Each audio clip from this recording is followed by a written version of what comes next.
I feel disenchanted by what the institution, again I say I'm merging between institutional religions and society or our governments. And corporate America. Corporate America, and maybe the corporate America is kind of like international corporate. We've been trained to seek the hard way, to find things difficult, and not to accept things just being easy. And I'll give you an example. A very religious woman used to come to my temple all the time, and then she disappeared. And I was at a retreat center, and I met her, and she said, "Oh, Brian, I miss coming," and all the rest of it.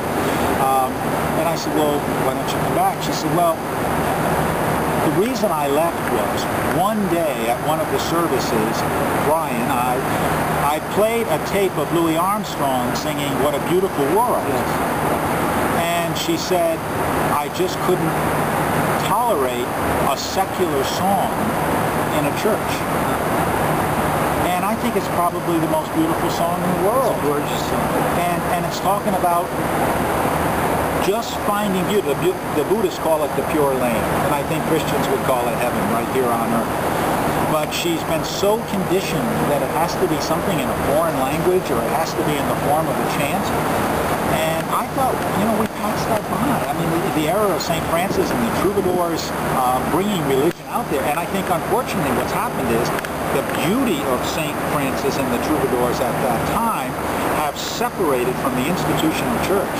And if we listen to some of the music today, some of it that I find unpalatable, but people like Tupac or Biggie or some of these rap artists have wonderful Christian insight to things. They do. And they also have some music that probably we don't want to talk about. Show. Yeah. But these are wonderful things that we're not acknowledging. And when young people say to me, "Brian, gee, I like spirituality, what should I do?" And they don't go to church anymore, I say, go back to the church you came from. If you're a Methodist, go back to that church. If you're a Catholic, go back to that church and check it out again. And then they'll usually come back to me and say, "Well, I did it, Brian. I went back to my old church." And I say, "What's up?" They say, "Just a bunch of old people talking about old dead things. There's no life in it. It was just a very difficult hour for me to spend. So I don't want to go back there anymore." And I say, "Well, okay, now let's try a different approach." But that's what it seems to be offering under the fear of you'll go to hell if you don't accept it. And that reminds me of a number of people over the last 5 years, and I find this very, very interesting, because over the last 5 years I've approached, people, younger people in their 20s, 30s, even middle-aged people, saying, "Are you a religious person?" And they say, "Well, if you mean by religion a person who goes to church, I'm not that kind of a religious person, but I'm a spiritual person." And I've often wondered, what does that mean? And I think probably what it means is that this man or woman have in some way gone deep into themselves, and they've made a connection with a higher power, their higher power, and that has given them a kind of direction for their life. And that's why I feel I would make a very brazen statement that I would say by the year 2020, the institutional church as we now know it will be in a very strong minority. I think more people are doing exactly what you and I are talking about. I think they are, and I don't think that there's a way to put an umbrella over that group of people.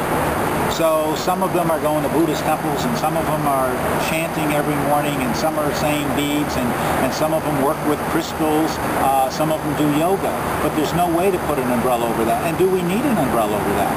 Sometimes I'm a hospital chaplain, and sometimes when I go into a room, somebody will be very sick, and I say, "Hi, I'm from pastoral care," and they'll say, "Oh, well, I'm a blank."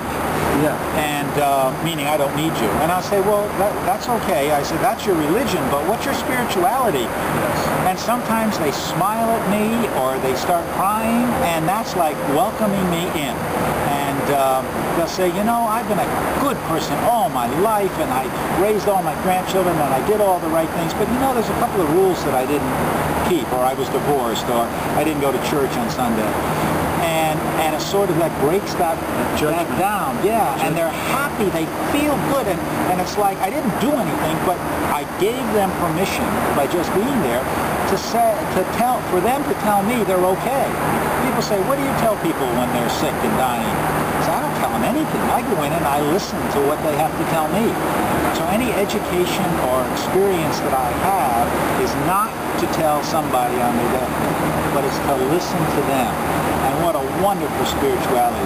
God sent them to me. After seeing this one-on-one conversation, I'm sure you as well as I have discovered what a very interesting and fascinating person Brian is. A person who's on a journey like all of us are on, and who is trying to find his way, his purpose, and it is something that he's working on day by day, which for me, Paul said, Christ is being born within me day by day. And that takes discipline, it takes a deep commitment of the heart.